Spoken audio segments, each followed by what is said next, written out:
الحمد لله نحمد الله ونستعينه ونؤمن به ونتوكل عليه ونعوذ بالله من شرور أنفسنا ومن سيئات أعمالنا من يهده الله فلا مضل له ومن يضلل فلا هادي له وأشهد أن لا إله إلا الله وحده لا شريك له وأشهد أن محمدا عبده ورسوله أرسله بالهدى ودين الحق ليظهره على الدين كله ولو كره المشركون اللهم صل على محمد وعلى آل محمد كما صليت على إبراهيم وعلى آل إبراهيم اللهم بارك على محمد وعلى آل محمد كما باركت على إبراهيم وعلى آل إبراهيم في العالمين إنك حميد مجيد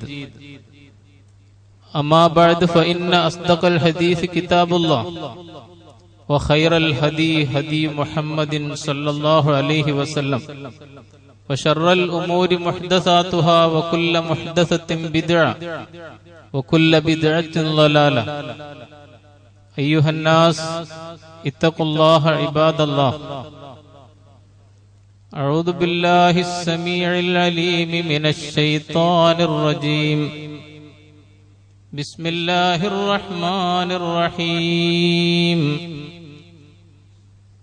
أم تقولون إن إبراهيم وإسماعيل وإسحاق ويعقوب والأسباط كانوا هودا أو نصارى قل أأنتم أعلم أم الله ومن أظلم ممن كتم شهادة عنده من الله وما الله بغافل عما تعملون صدق الله العظيم ما شاء الله كان وما لم يشأ لم يكن ولا حول ولا قوة إلا بالله عليه توكلت وإليه أنيب رب اشرح لي صدري ويسر لي أمري واحلل عقدة من لساني يفقهوا قولي സത്യവിശ്വാസികളെ സത്യവിശ്വാസിനികളെ പടച്ചവന്റെ കൽപ്പനകൾ പാലിച്ചുകൊണ്ടും പ്രവാചക ചര്യ അനുകരിച്ചുകൊണ്ടും പരമാവധി സൂക്ഷ്മതയോടുകൂടി വേണം ജീവിതത്തിന്റെ എല്ലാ മേഖലകളിലും മുന്നോട്ടു പോകാൻ എന്ന കാര്യം ആദ്യമേ വസിയ്യത്ത് ചെയ്യുകയാണ്, ഉണർത്തുകയാണ്. അർഹമർ റഹീമീനായ കാരുണ്യക്കടലായ റബ്ബ് നമ്മയൊക്കെ അനുഗ്രഹിക്കുമാറാകട്ടെ. ജീവിതത്തിന്റെ എല്ലാ തലങ്ങളിലും തഖ്വയോടുകൂടി മുന്നോട്ടു പോകാനും ഒടുവിൽ സാക്ഷാൽ മുസ്ലിങ്ങളായി അള്ളാഹുവിലേക്ക് മടങ്ങാനുമുള്ള തൗഫീഖ്, മഹാഭാഗ്യം അള്ളാഹു നമുക്കൊക്കെ പ്രദാനം ചെയ്യുമാറാകട്ടെ. ഫലസ്തീനിലെ നമ്മുടെ സഹോദരങ്ങൾക്ക് അള്ളാഹു ആശ്വാസവും സന്തോഷവും വിജയവും പ്രദാനം ചെയ്യുമാറാകട്ടെ. പ്രിയമുള്ളവരെ, നമ്മളിൽ ബന്ധപ്പെട്ട് നിൽക്കുന്ന മുസ്ലിമേതര സഹോദരങ്ങൾക്ക് നമ്മളിൽ ചില അവകാശങ്ങളുണ്ടെന്നും ആ അവകാശങ്ങൾ പൂർത്തീകരിക്കുക എന്ന ധർമ്മം വളരെ പ്രധാനമാണെന്നും കഴിഞ്ഞ നസീഹത്തിൽ സൂചിപ്പിക്കുകയുണ്ടായി. ആ മഹത്തായ ധർമ്മം, പ്രബോധന ധർമ്മം നിറവേറ്റാതെ പോയാൽ അല്ലാഹു സുബ്ഹാനഹു വ തആല ഈ സമുദായത്തെ ശപിക്കപ്പെട്ടവരുടെ ഒരു സമുദായമാക്കി മാറ്റും എന്ന് ഇന്നലകളിലെ ചരിത്രങ്ങൾ നമ്മുടെ മുമ്പാകെ അവതരിപ്പിച്ചുകൊണ്ട് പരിശുദ്ധ ഖുർആൻ പറയുകയുണ്ടായി. ഈ അടിസ്ഥാനപരമായ ഉത്തരവാദിത്തത്തെ സൂചിപ്പിക്കാൻ അല്ലാഹു സുബ്ഹാനഹു വ തആല ഉപയോഗിച്ച വാക്കുകളിൽ ഏറ്റവും ശ്രദ്ധേയമായ ഒരു വാക്ക്, മനോഹരമായ ഒരു വാക്ക് ഷഹാദ എന്ന വാക്കാണ്. ഷഹാദ, ഷഹാദ സാക്ഷ്യമാണ്. നിങ്ങൾ അല്ലാഹുവിൽ നിന്ന് ലഭിച്ച ഈ ദൈവിക സന്മാർഗത്തെ സംബന്ധിച്ച് സംസാരിക്കണം, പുസ്തകം എഴുതണം, പരിപാടി നടത്തണം എന്നതിനേക്കാളൊക്കെ പ്രാഥമികമായി ചെയ്യേണ്ടത് നിങ്ങൾ ഇതിന്റെ സാക്ഷികളാവുക എന്നതാണ്. വിശുദ്ധ ഖുർആൻ 2-ാം അധ്യായം അൽ-ബഖറ 143-ൽ വകദാലിക ജഅൽനാകും ഉമ്മത്തൻ വസത്തൻ ലിതകൂനു ശുഹദാഅ അലന്നാസ് വയകൂന റസൂലു അലൈക്കും ഷഹീദ. നിങ്ങളെ ഇപ്രകാരം നാം ഒരു സന്തുലിത സമാജമാക്കിയിരിക്കുകയാണ്. ഉമ്മത്തുൻ വസത്ത്. എന്തിനാണ് അങ്ങനെ നിങ്ങളെ വെച്ചിട്ടുള്ളത്? നിങ്ങൾ ലോക ജനങ്ങളുടെ മുമ്പിൽ ഈ ദൈവിക സന്മാർഗമാകുന്ന ഇസ്ലാമിന്റെ ഷഹാദ നിർവഹിക്കാൻ. റസൂൽ സല്ലല്ലാഹു അലൈഹി വസല്ലം നിങ്ങളുടെ മേൽ ഷഹാദ നിർവഹിക്കാൻ. പ്രിയമുള്ളവരെ, ഞാൻ പറയുന്ന ഈ ദൈവിക സന്മാർഗത്തെ സംബന്ധിച്ചിടത്തോളം അതിന്റെ തെളിവ് എന്റെ ജീവിതം കൂടിയാണ്. നിങ്ങൾ എന്നിലേക്ക് നോക്കൂ, എന്റെ പെരുമാറ്റം ശ്രദ്ധിക്കൂ, എന്റെ ജീവിതത്തിൽ സ്വീകരിക്കുന്ന നിലപാടുകൾ പരിശോധിക്കൂ. ഞാൻ ഈ സത്യത്തിന്റെ സാക്ഷിയാണ് എന്ന രീതിയിലുള്ള ഷഹാദയെ സംബന്ധിച്ചാണ് പറയുന്നത്. ഇത് ആവർത്തിച്ച് പറഞ്ഞിട്ടുണ്ട് പരിശുദ്ധ ഖുർആനും സുന്നത്തും. നമ്മൾ ഗൗരവത്തിൽ ആലോചിക്കേണ്ട വിഷയം ഈ ഷഹാദയാണോ? ഈ ഷഹാദയാണ് ഇസ്ലാമിക ഉമ്മത്തിന്റെ അസ്ഥിവാരം, അസ്തിത്വം, സ്വത്വം എന്ന് പറയുന്ന അതിനാണ്. ഇസ്ലാമിക ഉമ്മത്ത് നിലനിൽക്കേണ്ടുന്ന അടിസ്ഥാനം അതാണ്. അതിനുവേണ്ടിയാണ് ഈ ഉമ്മത്ത്. കുന്തും ഖൈറ ഉമ്മത്തിൻ ഉഖ്രിജത് ലിന്നാസ്. യഥാർത്ഥത്തിൽ നമ്മൾ ഇന്ന് നിർവഹിച്ചുകൊണ്ടിരിക്കുന്ന ഷഹാദ ഈ സത്യത്തിന് വേണ്ടിയുള്ള ഷഹാദയാണോ, അതോ അല്ലാഹുവിന്റെ ദീനിന്റെ വിപരീത ദിശകളിൽ നിൽക്കുന്ന മറ്റു വല്ലതിന്റെയും ഒക്കെ സാക്ഷ്യമാണോ നിർവഹിച്ചുകൊണ്ടിരിക്കുന്നത് എന്നത് വളരെ ഗൗരവത്തിൽ നമ്മൾ ആത്മപരിശോധന നടത്തേണ്ടുന്ന വിഷയമാണ്. ഇസ്ലാമിക ഉമ്മത്തിന്റെ ജീവിതം അല്ലാഹുവിന്റെ ദീനിന് ഷഹാദ വഹിക്കുന്നുണ്ടോ, നിർവഹിക്കുന്നുണ്ടോ എന്നതാണ്. വാസ്തവത്തിൽ ആ ഷഹാദക്ക് പകരം വേറെ ഒരുപാട് ആശയങ്ങളുടെയും പ്രത്യയശാസ്ത്രങ്ങളുടെയും ഷഹാദയാണ് നമ്മൾ നിർവഹിച്ചുകൊണ്ടിരിക്കുന്നത് എന്ന് പറയുമ്പോൾ ലോകത്തിലെ ഏറ്റവും അശ്ലീലമായ കാഴ്ച അതാണ് എന്ന് പറയേണ്ടി വരും. രാവിലെ പള്ളിയിൽ പോയി ജമാഅത്ത് നമസ്കാരത്തിൽ പങ്കെടുത്ത് വജ്ജഹ്തു വജ്ഹിയ ലില്ലദീ ഫത്തറസ് സമാവാതി എന്നോതി ഇന്ന സ്വലാത്തി വനുസുകി വമഹ്യായ വമമാതി ലില്ലാഹി റബ്ബിൽ ആലമീൻ. എന്റെ ജീവിതം മുഴുവൻ ഞാൻ റബ്ബുൽ ആലമീന് സമർപ്പിച്ചു എന്ന് നെഞ്ചത്ത് കൈകെട്ടി പ്രതിജ്ഞയെടുത്ത് പുറത്തേക്കിറങ്ങി. പിന്നെ പാതിരാവോളം അല്ലാഹുവിന്റെ ദീനിന്റെ വിരുദ്ധപക്ഷത്ത് നിൽക്കുന്ന ആശയങ്ങളുടെയും പ്രത്യയശാസ്ത്രങ്ങളുടെയും നിലപാടുകളുടെയും ഷഹാദയാണ് അയാൾ നിർവഹിച്ചുകൊണ്ടിരിക്കുന്നത് എങ്കിൽ പ്രിയമുള്ളവരെ, അതല്ലേ ലോകത്തെ ഏറ്റവും വലിയ അശ്ലീലമായ കാഴ്ച എന്ന് നമ്മൾ ആലോചിക്കണം. ഖുർആനിലൊരു ഭാഗത്ത് പറയുന്നുണ്ട്, പണ്ട് മദീനത്തെ ജൂതന്മാര് അവരിൽപ്പെട്ട ചില ആളുകളെ തെരഞ്ഞെടുത്തിട്ട് പറയാറുണ്ടായിരുന്നു, നിങ്ങൾ പോയി മുസ്ലിങ്ങൾക്കിടയിൽ മുസ്ലിങ്ങളാവണം, രാവിലെ മുസ്ലിങ്ങളാവണം, വൈകിട്ട് നിങ്ങൾ അതിനെ നിഷേധിക്കുകയും ചെയ്യണം. വിശ്വസിച്ച് നിഷേധിക്കുക എന്ന ഒരു തന്ത്രം വിശുദ്ധ ഖുർആനിൽ സൂറത്ത് ആൽ ഇംറാനിൽ കാണാം. വഖാലത് ത്വായിഫത്തും മിൻ അഹ്ലിൽ കിതാബി ആമിനൂ ബില്ലദീ ഉൻസില അലല്ലദീന ആമനൂ വജ്ഹൻ നഹാരി വഖ്ഫുറൂ ആഖിറഹു ലഅല്ലഹും യർജിഊൻ. അതാണ് വിഷയം. അവരോട് പറയും, ആമിനൂ ബില്ലദീ ഉൻസില അലല്ലദീന ആമനൂ വജ്ഹൻ നഹാർ. രാവിലെ ഇവരുടെ കൂടെ കൂടിയിട്ട് വിശ്വസിക്കണം, മുസ്ലിങ്ങളായിട്ട് പ്രഖ്യാപിക്കണം.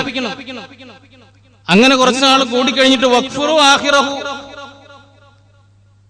ആ പകലറുതിയിൽ അഥവാ കുറച്ചു കഴിഞ്ഞാൽ പിന്നെ നിങ്ങൾ അതിനെ നിഷേധിക്കുകയും വേണം. ഇത് ശരിയല്ല ഈ പ്രസ്ഥാനം എന്ന് പറഞ്ഞിട്ട് പിന്തിരിഞ്ഞു പോരണം. മുസ്ലിം സമൂഹത്തിന്റെ ആത്മവിശ്വാസം കെടുത്താൻ വേണ്ടി ചെയ്ത ഒരു കാര്യമാണ്. പ്രിയമുള്ളവരെ, ഞാൻ സൂചിപ്പിക്കാൻ ആഗ്രഹിക്കുന്നത്, ഇന്ന് ലോകത്ത് ഇത്തരത്തിലുള്ള ഒരുപാട് സമാന്തര പ്രബോധനങ്ങൾ നടന്നുകൊണ്ടിരിക്കുകയാണ്. എന്താണ് സമാന്തര പ്രബോധനം? ആമിനൂ ബില്ലദീ ഉൻസില അലല്ലദീന ആമനൂ വജ്ഹൻ നഹാരി വഖ്ഫുറൂ ആഖിറഹു. രാവിലെ നിങ്ങൾ വിശ്വാസികളാവുകയും വൈകിട്ടാകുമ്പോൾ നിഷേധികളാവുകയും ചെയ്യുന്ന അത്തരം ഒരു സാഹചര്യം രൂപപ്പെട്ടു വന്നിരിക്കുകയാണ്.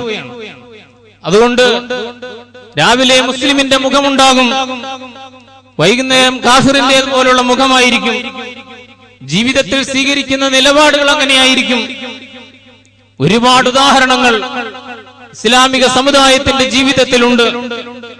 വളരെ വിനയത്തോടുകൂടി ചൂണ്ടിക്കാണിക്കാനുള്ളത്, യഥാർത്ഥത്തിൽ നമ്മൾ നിർവഹിക്കേണ്ടുന്ന ഷഹാദയുടെ ആ ഷഹാദക്ക് പകരം ഇന്ന് നമ്മൾ ബാത്തിലിന്റെ ജാഹിലിയ്യത്തിന്റെ ഷഹാദകൾ നിർവഹിച്ചുകൊണ്ടിരിക്കുന്നു എന്നാണ്. ഞാൻ ഒന്ന് രണ്ട് ഉദാഹരണം മാത്രം സൂചിപ്പിക്കുകയാണ്. പ്രിയമുള്ളവരെ, ആലോചിച്ചു നോക്കൂ. ഇപ്പോൾ വ്യക്തി ജീവിതം, വിശേഷിച്ച് നമ്മുടെ വളർന്നു വരുന്ന തലമുറയുടെ വ്യക്തി ജീവിതം, പൊതുവിൽ മനുഷ്യരുടെ വ്യക്തി ജീവിതം, ആ ജീവിതത്തിൽ അവർ ഉയർത്തിപ്പിടിക്കുന്നത് ഏത് സിദ്ധാന്തമാണ്, ഏത് ആദർശമാണ് എന്ന് നമ്മൾ ആലോചിക്കുക. പൊതുവിൽ എല്ലാവരും ലിബറലിസത്തിന്റെ ഒരു തത്വശാസ്ത്രത്തിലേക്ക് ചുരുങ്ങിക്കൊണ്ടിരിക്കുകയാണ്. ലിബറലിസം എന്ന് പറഞ്ഞാൽ ഏറ്റവും ലളിതമായിട്ട് സൂചിപ്പിച്ചാൽ ഞാൻ എനിക്ക് തോന്നിയതുപോലെ ജീവിക്കുമെന്നാണ്. എന്റെ ഉടമാധികാരം എനിക്ക് തന്നെയാണ്. ഞാൻ എന്ത് ചെയ്യണം, ഞാൻ എന്ത് കഴിക്കണം, ഞാൻ എന്ത് ധരിക്കണം, ഇതൊക്കെ ഞാൻ തീരുമാനിച്ചു കൊള്ളാം. എന്റെ ശരീരം, അതിന്റെ ഓണർഷിപ്പ് എനിക്കാണ്. അത് ഞാൻ ഇഷ്ടമുള്ളപ്പോൾ അവസാനിപ്പിക്കും. അവിടം വരെ എത്തുമ്പോഴാണ് നമ്മൾ ഞെട്ടുന്നത്. ആത്മഹത്യകൾ, സൂയിസൈഡ്. നിങ്ങൾ ആലോചിച്ച് നോക്കൂ. പണ്ട് എടുത്തു പറയപ്പെടാറുണ്ടായിരുന്ന ഒരു കാര്യം, മുസ്ലിം ഉമ്മത്തിൽ, മുസ്ലിം കമ്മ്യൂണിറ്റിയിൽ ആത്മഹത്യകൾ റയറസ്റ്റ് ആയിരുന്നു, അപൂർവങ്ങളിൽ അപൂർവമായിരുന്നു. പക്ഷെ ഇപ്പോൾ ആത്മഹത്യകൾ നമ്മളെ നയിച്ചുകൊണ്ടിരിക്കുന്ന, നമ്മുടെ പുതിയ തലമുറയെ നയിച്ചുകൊണ്ടിരിക്കുന്ന തത്വശാസ്ത്രങ്ങൾ എന്ന് പറയുന്നത്, ആശയങ്ങൾ എന്ന് പറയുന്നത് സത്യത്തിൽ ലിബറലിസത്തിന്റെ ആശയങ്ങളായി മാറിക്കഴിഞ്ഞു എന്നാണ് പ്രിയമുള്ളവരെ നമ്മൾ അറിയേണ്ടത്. അങ്ങനെ നമ്മൾ ചിന്തിക്കുമ്പോൾ, നമ്മുടെ കുടുംബജീവിതത്തിലേക്ക് വരുമ്പോൾ നിങ്ങൾ ആലോചിച്ച് നോക്കൂ. സ്ത്രീധന വിവാദത്തിന്റെ പിന്നിൽ എന്താണ്? സ്ത്രീധന വിവാദം എന്ന് ഞാൻ പറയുന്നത് വളരെ വേഗത്തിൽ നിങ്ങൾക്ക് മനസ്സിലാകും. എന്തുകൊണ്ടാണ് മുസ്ലിം പേരുള്ള ആളുകൾ സ്ത്രീധനവുമായി ബന്ധപ്പെടുത്തി ചർച്ച ചെയ്യപ്പെടുന്നത് എന്നതുപോലും അത്ഭുതകരമായ ഒരു കാര്യമല്ലേ? ഇസ്ലാം ഉയർത്തിപ്പിടിക്കുന്ന വൈവാഹിക കുടുംബജീവിത സംസ്കാരം എന്ന് പറയുന്നത്, ഇസ്ലാമിക വൈവാഹിക ജീവിതത്തിന്റെ മുഖമുദ്ര എന്ന് പറയുന്നത് സ്ത്രീധനമല്ലല്ലോ, മഹറല്ലേ? എന്തുകൊണ്ടാണ് സ്ത്രീധനം എന്ന് പറയുന്ന ഒരു ചർച്ചയിലേക്ക് ഈ സമുദായം വലിച്ചിഴക്കപ്പെടുന്നത് എന്ന് ചോദിച്ചാൽ, നമ്മൾ നിർവഹിച്ചുകൊണ്ടിരിക്കുന്ന ഷഹാദ അള്ളാഹുവിന്റെ സത്യദീനിന്റെ ഷഹാദയല്ലെന്നും പകരം വേറെ ചില ഷഹാദകളാണ് നിർവഹിച്ചുകൊണ്ടിരിക്കുന്നതെന്നും അത് നമ്മുടെ ജീവിതത്തിൽ ഉണ്ടാക്കിക്കൊണ്ടിരിക്കുന്ന ജീർണതകൾ കാരണമാണ് നമുക്ക് ആ ചർച്ചകളിലേക്ക് പോകേണ്ടി വരുന്നത് എന്നതുകൊണ്ടുമാണ്. നിങ്ങൾ ആലോചിച്ച് നോക്കൂ, ഒരു ഇസ്ലാമിക വിവാഹത്തിൽ സ്ത്രീക്ക് ഒരുപാട് പരിഗണനകളുണ്ട്, ഒരു വധുവിന് ഒരുപാട് പരിഗണനകളുണ്ട്. ആ പരിഗണനകൾ പലപ്പോഴും നൽകപ്പെടാറില്ല. നിങ്ങൾ ആലോചിച്ച് നോക്കൂ, ഒരു പെൺകുട്ടി അവളുടെ സമ്മതത്തോടുകൂടിയായിരിക്കണം, അവളുടെ അനുവാദത്തോടുകൂടിയായിരിക്കണം അവളുടെ വിവാഹം നടക്കേണ്ടത്. അവൾ വെറുക്കുന്ന ഒരാളുമായി അവളെ കല്യാണം കഴിച്ചേക്കാൻ രക്ഷിതാക്കളാണെങ്കിൽ പോലും വളരെ വളരെ ആലോചിച്ച് മാത്രമേ ചെയ്യാൻ പാടുള്ളൂ എന്നതാണ് ഇസ്ലാമിക സംസ്കാരം എന്ന് നമ്മൾ ഓർക്കണം. സ്വഹീഹുൽ ബുഖാരിയിൽ ഒരു തലക്കെട്ട് തന്നെ, ഒരധ്യായത്തിന്റെ ഒരു ബാബിന്റെ ശീർഷകം തന്നെ, ബാബു ഇദാ സവ്വജ ബിനതഹു വഹിയ കാരിഹത്തുൻ ഫനിക്കാഹുഹു മർദൂദ് എന്ന് പറഞ്ഞാൽ, ഒരാൾ തന്റെ പുത്രിയെ അവൾ വെറുക്കുന്ന ഒരാൾക്ക് വിവാഹം കഴിച്ചു കൊടുക്കുമ്പോൾ അങ്ങനെ കൊടുത്താൽ ഫനിക്കാഹുഹു മർദൂദ്, അവന്റെ വിവാഹം തള്ളപ്പെടും എന്നാണ് ഒരു അധ്യായത്തിന്റെ തന്നെ തലക്കെട്ട്. ഞാൻ സൂചിപ്പിക്കുന്നത്, കുട്ടികൾ മാതാപിതാക്കൾ ആഗ്രഹിക്കുന്നിടത്തേക്ക് വരണം. കാരണം മാതാപിതാക്കളാണ് അവരോട് ഏറ്റവും ഗുണകാംക്ഷ പുലർത്തുന്നവർ. അങ്ങനെ മാതാപിതാക്കൾ ആഗ്രഹിക്കുന്ന രീതിയിൽ കുട്ടികൾ അഭിപ്രായം പറയാൻ, നമ്മുടെ മനം കുളിർക്കുന്ന രീതിയിൽ സംസാരിക്കേണ്ടി വരുന്ന ഒരു സാഹചര്യം എന്ന് പറയുന്നത് നമ്മൾ അതനുസരിച്ച് കുട്ടികൾക്ക് ശിക്ഷണശീലനങ്ങൾ നൽകുമ്പോഴാണ്. നേരത്തെ പറഞ്ഞ ദൈവിക സന്മാർഗത്തിന്റെ സംസ്കാരത്തിൽ അവരെ വളർത്തിയെടുക്കുമ്പോഴാണ്. കുട്ടികളുടെ ഇഷ്ടത്തിന്, പെൺകുട്ടിയുടെ ഇഷ്ടത്തിന് പരിഗണന കൊടുക്കണമെന്ന് പറയുക മാത്രമല്ല, റസൂലുള്ളാഹി സ്വല്ലല്ലാഹു അലൈഹി വസല്ലം അതിന്റെ പേരിൽ നടപടികൾ പോലും എടുത്തതായി ഹദീസിന്റെ ഗ്രന്ഥങ്ങളിൽ നമുക്ക് കാണാൻ കഴിയും. ജാബിർ റളിയല്ലാഹു അൻഹു നിവേദനം ചെയ്യുന്നു, പ്രവാചകൻ സല്ലല്ലാഹു അലൈഹി വസല്ലമിന്റെ മുമ്പിൽ അന്ന റജുലൻ സവ്വജ ഇബ്നതഹു വഹിയ ബിക്റുൻ ബിഗൈരി അംരിഹാ, ഒരു പെൺകുട്ടി അവളുടെ അനുവാദമില്ലാതെ, അവളുടെ സമ്മതം ചോദിക്കാതെ ആ രക്ഷിതാവ് ഒരാൾക്ക് കല്യാണം കഴിച്ചു കൊടുത്തു. റസൂലിന്റെ മുമ്പിൽ വന്ന ഒരു കേസാണ് ഈ പറയുന്നത്.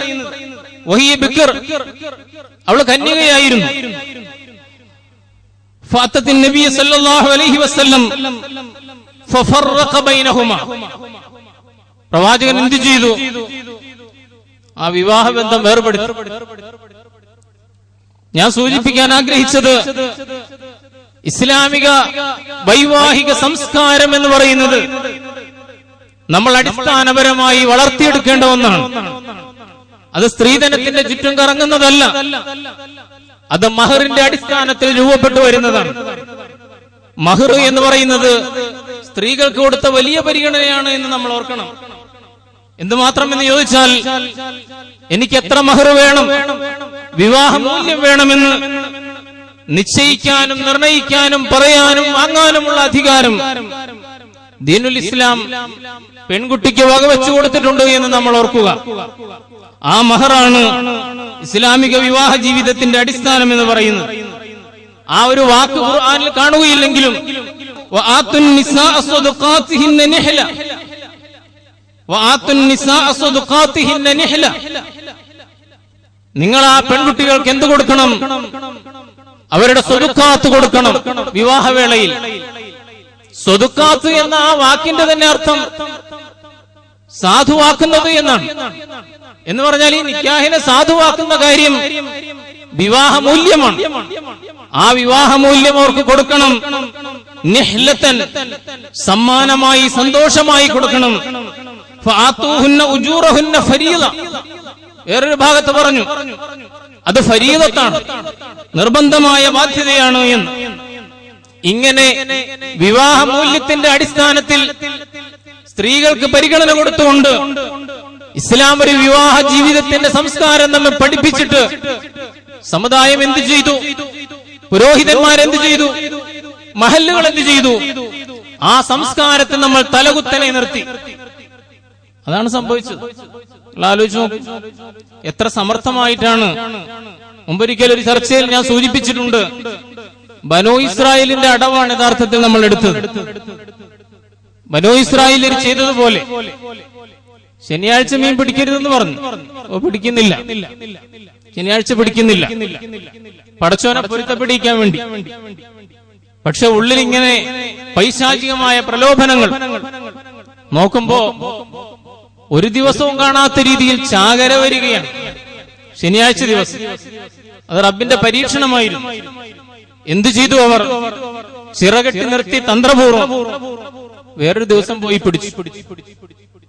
കുട്ടികൾ പറയണ ഒരു പടച്ചോനെ പറ്റിച്ച് എന്നൊരു സമീപനം സ്വീകരിച്ചു. റബ്ബ് അതിനോട് പ്രതികരിച്ചത് അതിരൂക്ഷമായിട്ടാണ്. ചരിത്രത്തിൽ തുല്യതയില്ലാത്ത വിധമാണ് അല്ലാഹുവിന്റെ മറുപടി കിട്ടിയത്. അല്ലാഹു പറഞ്ഞു, ഖദ് അലിംതുമുൽ ലദീന ഇഅ്തദൗ മിൻകും ഫിസ്സബ്തി ഫഖുൽനാ ലഹും കൂനൂ ഖിറദതൻ ഖാസിഈൻ. വിശദീകരിക്കേണ്ടതില്ല, നമുക്കെല്ലാം അറിയുന്ന ചരിത്രമാണ്. നിങ്ങൾ മനുഷ്യന്റെ മനസ്സും മർക്കടന്റെ ശരീരവുമുള്ള, എന്നുവെച്ചാൽ നിങ്ങൾ കുരങ്ങുകളായി മാറുക. കുരങ്ങിനെ പോലെ ആടിക്കളിക്കുകയായിരുന്നല്ലോ. അല്ലാഹു ഒരു കാര്യം പറഞ്ഞപ്പോ അങ്ങനെ അവരെ കുരങ്ങുകളാക്കി ചരിത്രത്തിൽ തുല്യതയില്ലാത്ത വിധം ശിക്ഷിച്ചു എന്ന് വിശുദ്ധ ഖുർആൻ പറഞ്ഞു. അല്ലാഹു പറഞ്ഞതിന് തലകുത്തി നിർത്തിയതിന്റെ പരിണാമമായിരുന്നു. വിവാഹത്തിന്റെ കാര്യത്തിൽ നമ്മൾ അങ്ങനെ ചെയ്തു. അല്ലാഹുവിന്റെ റസൂൽ മഹറിന്റെ പ്രാധാന്യം ഊന്നി പറഞ്ഞു. നമ്മൾ അതിനു പകരം സ്ത്രീധനത്തിന്റേതായ ഒരു സംസ്കാരം ഉണ്ടാക്കി. എത്ര കിട്ടിയാലാണ് മതിയാവുക? ഞാൻ വിശദീകരിക്കേണ്ടല്ലോ, നിങ്ങളെല്ലാം വായിച്ചുകൊണ്ടിരിക്കുന്ന കണ്ടുകൊണ്ടിരിക്കുന്ന ആളുകളാണ്. 50 ലക്ഷം രൂപയുടെ സ്വത്ത്, 50 പവൻ സ്വർണം, വേണമെങ്കിൽ ഒരു കാറും. പക്ഷേ മറുവശത്തുനിന്ന് വന്ന ആവശ്യം ഒന്നുമല്ല. 1.5 കോടിയുടെ സ്വത്ത് വേണം, ചുരുങ്ങിയത് 1.5 കോടിയുടെ. 1 ഏക്കർ പറമ്പ് വേണം, പിന്നൊരു BMW കാറും. ലൗകാന ലിബ്നി ആദമ വാദിയാനി മിൻ ദഹബിൻ ലബ്തഗാ ലഹാ സാലിസ. സ്വർണത്തിന്റെ 2 താഴ്വര കിട്ടിയാൽ മൂന്നാമതൊന്നുകൂടി വേണമെന്നാണ് മനുഷ്യന്റെ ആർത്തി ആഗ്രഹിക്കുക. മനുഷ്യന് വയസ്സാകുന്നു. യഹ്റുമു ഇബ്നു ആദം വയശുബ്ബു ഫീഹി സിനാൻ. പക്ഷെ ചില മോഹങ്ങൾ അവനിൽ ഇങ്ങനെ യുവത്വം പ്രാപിച്ചു വരികയാണ്. എന്നിട്ടോ ഭയങ്കരമായിട്ടുള്ള പീഡനങ്ങൾ നമ്മൾ കണ്ണു തുറന്ന് കാണണം. ഈ 1.5 പതിറ്റാണ്ടിനുള്ളിൽ നമ്മുടെ നാട്ടില് സ്ത്രീധന പീഡനത്തിന്റെ പേരിൽ മാത്രം മരണപ്പെട്ടവരുടെ എണ്ണം 260 ജീവനുകൾ പൊലിഞ്ഞിട്ടുണ്ട്. ഓരോ കൊല്ലവും നമ്മുടെ ഈ നാട്ടിൽ, കേരളത്തിൽ, സ്ത്രീധന പീഡനവുമായി ബന്ധപ്പെട്ട 5000 കേസുകൾ രജിസ്റ്റർ ചെയ്യപ്പെടുന്നു എന്നാണ്. 5000 കേസുകൾ ഓരോ കൊല്ലവും ഇങ്ങനെ പോവുകയാണ്. ഞാൻ സൂചിപ്പിക്കാൻ ആഗ്രഹിച്ചത്, അല്ലാഹുവിന്റെ റസൂൽ സല്ലല്ലാഹു അലൈഹി വസല്ലം ഏതൊരു സംസ്കാരത്തെ നമ്മുടെ മുമ്പിൽ എടുത്തു വെച്ചോ ആ സംസ്കാരത്തെ നമ്മൾ തലകുത്തി നിർത്തി. നമ്മൾ ഒരാനയെ സ്ത്രീധനം വാങ്ങുകയും അതിന്റെ ഒരു പൂട എടുത്ത് മഹർ കൊടുക്കുകയും ചെയ്യുമ്പോൾ അള്ളാഹുവിനെയും റസൂലിനെയും കബളിപ്പിക്കുകയാണ് യഥാർത്ഥത്തിൽ ചെയ്യുന്നത് എന്ന് നമ്മൾ ഓർക്കുക.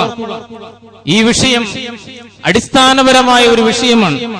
എന്ന് പറഞ്ഞാൽ നമ്മുടെ വ്യക്തി ജീവിതം, നമ്മുടെ കുടുംബ ജീവിതം, നമ്മുടെ സാമ്പത്തിക ജീവിതം, നമ്മുടെ രാഷ്ട്രീയ ജീവിതം, നമ്മുടെ സാംസ്കാരിക പ്രവർത്തനം എന്നുവേണ്ട ജീവിതത്തിന്റെ സമസ്ത മണ്ഡലങ്ങളും യഥാർത്ഥത്തിൽ അല്ലാഹുവിന്റെ ദീനിന്റെ ഷഹാദത്ത് നിർവഹിക്കപ്പെടുന്നതിന് പകരം ഇന്ന് അല്ലാഹുവിന്റെ ദീനിന്റെ വിപരീതപക്ഷത്തും വിരുദ്ധപക്ഷത്തും നിലയുറപ്പിച്ചിരിക്കുന്ന ഭൗതികവും പൈശാചികവുമായ ആശയങ്ങളുടെ ഷഹാദത്താണ് ഞാനടക്കം നമ്മൾ നിർവഹിച്ചുകൊണ്ടിരിക്കുന്നത് എന്ന് പ്രിയമുള്ളവരെ ആത്മപരിശോധനാപരമായി നമ്മൾ ചിന്തിക്കേണ്ടതാണ്.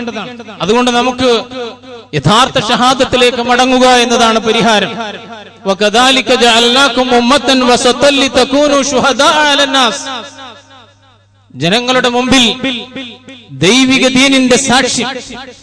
ഞാൻ കഴിഞ്ഞ നസീഹത്തിൽ സൂചിപ്പിച്ചു, എല്ലാവർക്കും അത് ചെയ്യാൻ പറ്റുമോ എന്ന് ചോദിച്ചാൽ എല്ലാവർക്കും ചെയ്യാൻ പറ്റും, എല്ലാവർക്കും ചെയ്യാൻ പറ്റണം. അതുകൊണ്ടാണല്ലോ ഖുർആനിൽ അങ്ങനെ അല്ലാഹു കൽപ്പിച്ചത്, വൽതകും മിൻകും ഉമ്മത്തുൻ യദ്ഊന ഇലൽ ഖൈർ. നിങ്ങൾ അങ്ങനെയുള്ള ഒരു പ്രബോധക സമുദായമായി നിങ്ങൾ അങ്ങനെ ആയിത്തീരണം. വൽതകും മിൻകും എന്ന് പറഞ്ഞാൽ അങ്ങനെയാണ്, നിങ്ങൾ ആയിത്തീരണം, നിങ്ങൾ അങ്ങനെ ഒരു ഉമ്മത്തായി തീരണം. അതാണ് ഇമാം മുഹമ്മദ് അബ്ദു വിശദീകരിച്ചത്. നിങ്ങളിൽ ഓരോരുത്തർക്കും അതിന്റെ ബാധ്യതയുണ്ട്. അത് ഫർദ് ഐനായ ബാധ്യതയാണ്, അഥവാ ഓരോരുത്തരുടെയും നിർബന്ധമായ വ്യക്തി ബാധ്യതയാണ്. ഇസ്ലാമിനെ കൈമാറുക എന്ന് പറയുന്നു. ആ ഇസ്ലാമിനെ കൈമാറുക എന്ന് പറഞ്ഞാൽ വലിയൊരു സ്റ്റേജ് ഉണ്ടാക്കി, വലിയൊരാളെ വിളിച്ചു വരുത്തി മൈക്കിന്റെ മുമ്പിൽ എന്നല്ല, ഞാൻ എന്റെ സാധ്യതകൾക്കനുസരിച്ച ബാധ്യത നിറവേറ്റുക എന്നതാണ്. ഓരോരുത്തരുടെയും സാധ്യതകൾക്കനുസരിച്ച ബാധ്യതകൾ. ഒരു വിദ്യാർത്ഥിയുടെ സാധ്യതകളുണ്ട്, ക്യാമ്പസില്ലാത്തവനെ ഉപയോഗപ്പെടുത്തണം. ഒരു ഉദ്യോഗസ്ഥന് ഓഫീസിൽ സാധ്യതകളുണ്ട്, ആ സാധ്യതക്കനുസരിച്ച ബാധ്യത അദ്ദേഹത്തിനുണ്ട്. ഒരു വീട്ടമ്മക്ക് ബാധ്യതയുണ്ട്, ആ സാധ്യതയനുസരിച്ചുള്ള ബാധ്യത അവൾ വീട്ടണം. അതെല്ലാവർക്കും സാധ്യമാകും. അള്ളാഹുവിന്റെ ദീനിന്റെ സംസ്കാരത്തിലെ ഒരു അനുഭവം, ഒരു ഇസ്ലാം അനുഭവം കൈമാറുക എന്നത് മാത്രമാണ്. പ്രിയമുള്ളവരെ ആലോചിച്ച് നോക്കൂ, ഒരു ചെറു പുഞ്ചിരി കൊണ്ട്, ഒരു കുശലാന്വേഷണം കൊണ്ട്, ഒരു സഹയാത്ര കൊണ്ട്, ഒരു ആശ്വാസവാക്കുകൊണ്ട്, ഒരു രോഗസന്ദർശനം കൊണ്ട്, ഒരു വായ്പ കൊടുത്തുകൊണ്ട്, എന്തെല്ലാം തുറസ്സുകളാണ് ഒരു മനുഷ്യന്റെ ജീവിതത്തിലേക്ക് നമുക്ക് ഇറങ്ങിച്ചെല്ലാൻ. ഒരുപാട് വാതിലുകളുണ്ട്. നിങ്ങൾക്ക് സാധ്യമാകുന്ന രീതിയിൽ അള്ളാഹുവിന്റെ ദീനിന്റെ, ആലോചിച്ച് നോക്കൂ, ഒരു വാക്ക്, ഒരു ഹംദ്, ഒരു ബിസ്മി, അതുപോലും വലിയൊരു പ്രബോധനമായി തീരും. റസൂലുള്ളാഹി സ്വല്ലല്ലാഹു അലൈഹി വസല്ലം തായിഫിൽ പോയ ചരിത്രം നമ്മൾ കേട്ടിട്ടുണ്ടല്ലോ. തായിഫിൽ പോയി നബി, അനുഭവം ഭയങ്കരമായ തിരിച്ചടിയായിരുന്നു. ക്രൂരമായി പ്രവാചകനെ മർദ്ദിച്ചു. റസൂലുള്ളാഹിന്റെ ശരീരം പരിക്കേറ്റ് ചോരയൊലിച്ചു, മുഖത്ത് പരിക്കേറ്റു. അങ്ങനെ റസൂലുള്ളാഹി ഓടിപ്പോയി ഒരു ഈന്തപ്പന തോട്ടത്തിൽ വിശ്രമിക്കുകയാണ്. അത് ഉത്ബയുടെയും ഷൈബയുടെയും തോട്ടമായിരുന്നു. റസൂലുള്ളാഹി അങ്ങനെ വിഷമിച്ചിരിക്കുന്നത് കണ്ടപ്പോ മുതലാളിമാര് തോട്ടം തൊഴിലാളിയായ അദ്ദാസ് എന്ന് പറയുന്ന ഒരാളെ വിളിച്ചിട്ട് പറഞ്ഞു, ഇത് കൊണ്ടുപോയി മുഹമ്മദിന് കൊടുക്കൂ, കുറച്ച് പഴങ്ങളാണ്.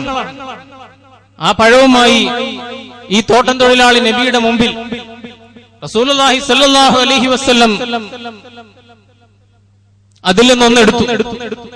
എന്നിട്ട് പറഞ്ഞു, ബിസ്മില്ലാഹിർ റഹ്മാനിർ റഹീം. അദ്ദാസ് അത്ഭുതപ്പെട്ടു. കാരണം അദ്ദേഹത്തിന്റെ ജീവിതത്തിൽ അങ്ങനെ ഒരു വർത്താനം കേട്ടിട്ടില്ല. ബിസ്മില്ല കേട്ടിട്ടുണ്ട്, അത് അറബികൾക്കെല്ലാം അറിയാം, അള്ളാഹിന്റെ നാമത്തിൽ. ഈ അർ-റഹ്മാൻ അർ-റഹീം കേട്ടിട്ടുണ്ടായിരുന്നില്ല. അത് റസൂലുള്ളാഹി പഠിപ്പിച്ചതാണ്. ആ ബിസ്മില്ലാഹിർ റഹ്മാനിർ റഹീം എന്ന ഉച്ചാരണത്തിന്റെ മുമ്പിൽ അത്ഭുതസ്തബ്ധനായി നിന്ന അദ്ദാസ് ഓരോന്ന് ചോദിക്കാൻ തുടങ്ങി. റസൂലുള്ളാഹിയും അദ്ദാസും തമ്മിൽ കുറച്ചു നേരം സംഭാഷണം അങ്ങനെ നീണ്ടുപോയി. ഏത് നാട്ടുകാരന്? ഞാൻ മൗസിലിന്ന. അപ്പൊ യൂനുസ് ഇബ്നു മത്താ അറിയോ? നബി ചോദിക്കുകയാണ്, യൂനുസ് നബിയെ കുറിച്ച് ചോദിക്കുകയാണ്. യൂനുസിനെ നിങ്ങൾ അറിയോ? ഞങ്ങളുടെ പ്രിയപ്പെട്ടവനാണ് യൂനുസ്. യൂനുസ് എന്റെ സഹോദരനല്ലേ, പ്രവാചകനല്ലേ? അങ്ങനെ ആ സംഭാഷണം നീണ്ടു. ചുരുക്കി പറഞ്ഞാൽ സംഭാഷണം കലാശിക്കുന്നത് അദ്ദാസിന്റെ ഇസ്ലാമിലേക്കുള്ള വരവോടുകൂടിയാണ്. ഒരു ബിസ്മി അദ്ദാസിനെ ഇസ്ലാമിലേക്ക് എത്തിച്ചു.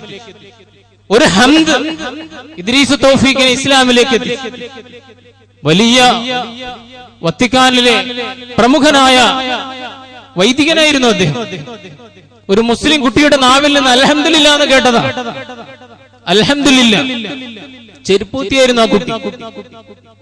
ഈ ചെരുപ്പുകുത്തിയുടെ ജീവിതത്തിന്റെ ആ അരിഷ്ടതകളും പ്രയാസപ്പെടുന്ന ജീവിതവും അവനെ കണ്ടപ്പോ അദ്ദേഹം ചോദിച്ചു, എങ്ങനെയുണ്ട്, ഉഷാറായി പോണോ എന്ന് ചോദിക്കുമ്പോഴാണ് ആ കുട്ടി സുസ്മേരവദനായി അൽഹംദുലില്ലാ, അല്ലാഹു സ്തുതി എന്ന് പറഞ്ഞു.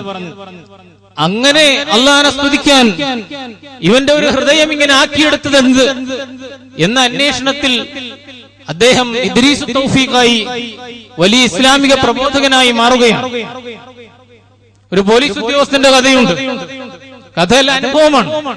തമിഴ്നാട്ടുകാരനായ ഒരു സബ് ഇൻസ്പെക്ടർ, അദ്ദേഹം ഒരു കർഷകനായിരുന്നു. വലിയ പാടമുണ്ട്, വയലുണ്ടായിരുന്നു അദ്ദേഹം. അപ്പൊ കുറെ തൊഴിലാളികളെ വിളിച്ച് പണികൾ ഏൽപ്പിക്കുകയാണ്. പണി ചെയ്ത് കഴിയുമ്പോൾ അവരുടെ തൊഴിലെടുത്ത് തീരുന്നതിന് മുമ്പേ എല്ലാ ദിവസവും അദ്ദേഹം അവർക്കുള്ള കൂലിയുമായി, പണി തീരുന്നതിന് മുമ്പേ കൂലിയുമായിട്ട് അദ്ദേഹം അവിടെ ഉണ്ടാകും. അത്ഭുതത്തോടുകൂടി ഈ ഗ്രാമീണരായ തൊഴിലാളികൾ ചോദിക്കുന്നു, എന്തിനാണ് താങ്കൾ ഈ കൂലി തരുന്നതിൽ ഇത്ര ധൃതി കാണിക്കുന്നത്? അല്ലെങ്കിൽ ഒരാഴ്ച കഴിഞ്ഞു വന്നാലും മതിയല്ലോ, ഞങ്ങൾക്ക് പരാതിയൊന്നുമില്ല. അപ്പോഴാണ് അദ്ദേഹം പറഞ്ഞത്, എന്റെ പ്രവാചകൻ റസൂൽ സല്ലല്ലാഹു അലൈഹി വസല്ലം പഠിപ്പിച്ചിട്ടുള്ളത്, ഒരാളെ കൊണ്ട് പണിയെടുപ്പിച്ചാൽ ആ തൊഴിലാളിയുടെ വിയർപ്പുണങ്ങുന്നതിന് മുമ്പ് കൂലി കൊടുക്കണം എന്നെ പഠിപ്പിച്ചിട്ടുണ്ട്. അതനുസരിക്കുകയാണ് ഞാൻ ചെയ്യുന്നത് എന്ന്. ക്രെഡിറ്റ് എനിക്കല്ല, റസൂലിലേക്ക് വിടുകയാണ്. ഇതാണ് പ്രബോധനം എന്ന് പറയുന്നത്. എന്റെയും നിങ്ങളുടെയും ഒരു പുഞ്ചിരിയോ ഒരു കുശലാന്വേഷണമോ ഒരു സംസാരമോ, നമ്മൾ വിചാരിക്കും ഇവരൊക്കെ വലിയ വലിയ ആളുകളല്ലേ, നമുക്ക് പറ്റുമെന്ന്. ഏത് അബൂജഹലിന്റെ മടയിലേക്കും അള്ളാഹുവിന്റെ ദീനിന്റെ സന്ദേശവുമായി ആത്മാർത്ഥതയോടുകൂടി ഒരാൾ പുറപ്പെട്ടാൽ, പ്രവർത്തിക്കാൻ തീരുമാനിച്ചാൽ അതിനതിൻ്റെതായ ഫലങ്ങൾ ഉണ്ടാകും. ആ ധർമ്മത്തിന്റെ വശമാണ്, ആ ഷഹാദയുടെ വശമാണ് ഇസ്ലാമിക സമൂഹം മറന്നുപോയിട്ടുള്ളത് എന്നത് വളരെ സങ്കടകരമായ കാര്യമാണ്. അങ്ങനെ നമ്മൾ മറക്കുമ്പോൾ വിശുദ്ധ ഖുർആനിന്റെ മുന്നറിയിപ്പ് മനസ്സിലുണ്ടായിരിക്കട്ടെ. ഒന്ന്, ഞാൻ കഴിഞ്ഞ നസീഹത്തിൽ പറഞ്ഞു, ശപിക്കപ്പെട്ടവരുടെ ഒരു സമുദായമായി അധപ്പതിക്കും. രണ്ട്, നിന്ദ്യതയും ദാരിദ്ര്യവും ഈ സമുദായത്തിന്റെ മുഖമുദ്രയായി മാറും. ഇത് കഴിഞ്ഞകാല സമുദായങ്ങളെ ഉദാഹരിച്ചുകൊണ്ട് ഖുർആൻ പറഞ്ഞ കാര്യമാണ്.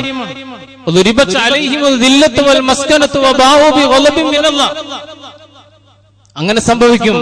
അപമാനിതരായി ജീവിക്കേണ്ടി വരും. സ്വന്തം ധർമ്മം നിർവഹിക്കാൻ മടി കാണിച്ചാൽ. മൂന്നാമത്തെ കാര്യം, അള്ളാന്റെ ഭാഷയിൽ അവരാണ് കൊടിയ അക്രമികൾ. അള്ളാഹുവിൽ നിന്നൊരു സംഗതി കിട്ടിയിട്ട് അത് പൂഴ്ത്തിവെക്കുക. മഹാനായ ഒരു പണ്ഡിതന്റെ വാക്കുകളിൽ പറഞ്ഞാൽ, നിധി കാക്കുന്ന സർപ്പത്തെ പോലെ ഇരിക്കുക. നിധി കാക്കുന്ന സർപ്പം, സർപ്പത്തിന് അതുകൊണ്ട് പ്രയോജനമൊന്നുമില്ല, മറ്റുള്ളവരെ അത് പ്രയോജനപ്പെടുത്താൻ അനുവദിക്കുകയുമില്ല എന്ന ഒരു സമീപനം സ്വീകരിക്കാൻ പാടില്ല. അല്ലാഹ് പറയുകയാണ്, ഒമൻ അദ്ലമു മിമ്മൻ കതമ ഷഹാദതൻ ഇൻദഹു മിനല്ലാഹ്, ഒമൻ അദ്ലമു മിമ്മൻ കതമ ഷഹാദതൻ ഇൻദഹു മിനല്ലാഹ്. തന്റെ പക്കലുള്ള ദൈവിക സാക്ഷ്യത്തെ പൂഴ്ത്തിവെച്ചവനേക്കാൾ, മറച്ചുവെച്ചവനേക്കാൾ കൊടിയ അക്രമം ചെയ്തവൻ, അതിക്രമി ആരാണ് എന്ന് അല്ലാഹു ചോദിക്കുന്നു. പ്രിയമുള്ളവരെ, അതുകൊണ്ട് ഈ സമുദായം നമ്മൾ അഭിശപ്തരുടെ, അപമാനിതരുടെ, അതിക്രമികളുടെ ഒരു സമുദായമായി മാറാതിരിക്കാൻ വളരെ ജാഗ്രതയോടുകൂടി സ്വന്തം ധർമ്മങ്ങളെ നിർവഹിക്കാൻ, നമ്മുടെ സാധ്യതകൾക്കനുസരിച്ചുള്ള ബാധ്യതകൾ നിറവേറ്റാൻ നമ്മൾ സന്നദ്ധമാവുകയാണ് വേണ്ടത്. കാര്യങ്ങൾ ശരിയായി മനസ്സിലാക്കാൻ റബ്ബ് സുബ്ഹാനഹു വ തആല നമുക്ക് തൗഫീഖ് നൽകി അനുഗ്രഹിക്കുമാറാകട്ടെ. അഖൂലു ഖൗലി ഹാദാ വല്ലാഹു അലം വസ്തഗ്ഫിറുല്ലാഹൽ അലീം ലി വലക്കും വലിജമീഇൽ മുഅ്മിനീന വൽ മുഅ്മിനാത്തി ഫസ്തഗ്ഫിറൂഹു ഇന്നഹു ഹുവൽ ഗഫൂറുർ റഹീം.